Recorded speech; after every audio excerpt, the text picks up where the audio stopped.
Des yeux du monde entier, le voile est déchiré. Un peuple meurt de faim, de soif, de désespoir. Le Bengale gémit dans son funeste soir, sous le poids écrasant d'un destin déchiré. Les flots ont emporté les vies, les espérances. La terre se dérobe et l'eau monte partout. Dans ce chaos mortel, sans répit, brise tout. Résonnent les clameurs, les plaintes, les souffrances. Un ami m'a parlé d'une voix déchirante, du sort de ses lointains frères abandonnés. L'écho de leurs pleurs partout se sont propagés.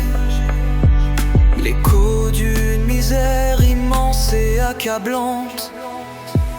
Dès qu'on entendit l'écho des cris de guerre, l'écho des coups portés, du feu et des fusils. Les sols du Bangladesh de sang furent rougis, et l'homme fut l'horreur sur cette triste terre. Les balles ont sifflé, moissonnant l'innocence. Des mères ont pleuré leurs enfants massacrés.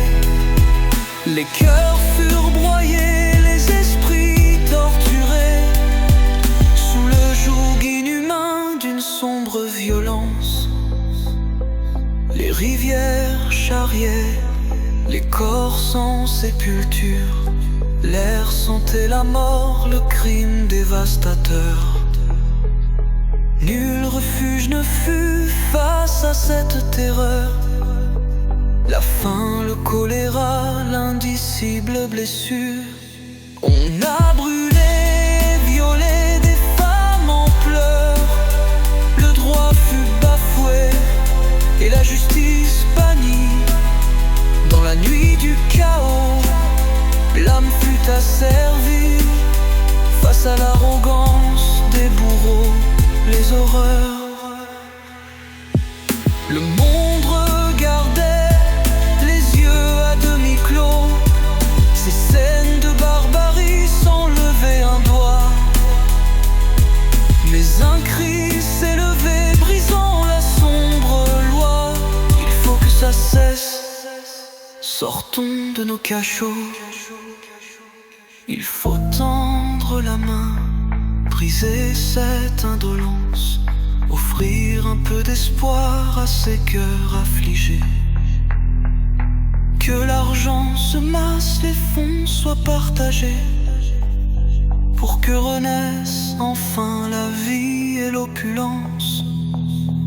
Le monde doit s'unir et d'un seul mouvement secourir ces martyrs d'un funeste destin. Car chaque âme qui souffre est une part de nous. L'humanité même en dépend assurément. En novembre 1970, le cyclone de Bola s'abat sur le Pakistan oriental, actuel Bangladesh, provoquant des inondations massives et l'une des pires famines de l'histoire. Cette catastrophe naturelle a dévasté la région, emportant des milliers de vies et détruisant les récoltes, plongeant la population dans la faim, la soif et le désespoir. Quelques mois plus tard, en 1971, le Bangladesh entre dans une guerre de libération contre le pouvoir central pakistanais. Ce conflit sanglant, marqué par des violences extrêmes, des massacres de civils, des viols et des déplacements massifs, a causé la mort de 3 millions de personnes, selon Amnesty International, et poussé 8 à 10 millions de réfugiés à fuir vers l'Inde. La guerre et les catastrophes naturelles ont plongé le pays dans une misère profonde, aggravée par la famine et les épidémies comme le choléra. Les souffrances de la population, notamment des femmes et des enfants, ont été immenses et la justice a souvent été bafouée. Face à cette tragédie, la solidarité internationale s'est organisée. Le premier grand concert caritatif mondial, le concert pour le Bangladesh, a été organisé à New York le 1er août 1971 par George Harrison et Ravi Shankar. Il a rassemblé 40 000 personnes et de nombreux artistes, dont Bob Dylan, Billy Preston, Léon Russell et Ringo Starr. Jean Baez a également écrit et chanté une chanson engagée sur le Bangladesh, Song of Bangladesh. Ce mouvement de solidarité a permis de sensibiliser l'opinion publique mondiale et de collecter des fonds pour venir en aide aux victimes, illustrant l'importance de l'engagement humanitaire face à une crise d'une telle ampleur.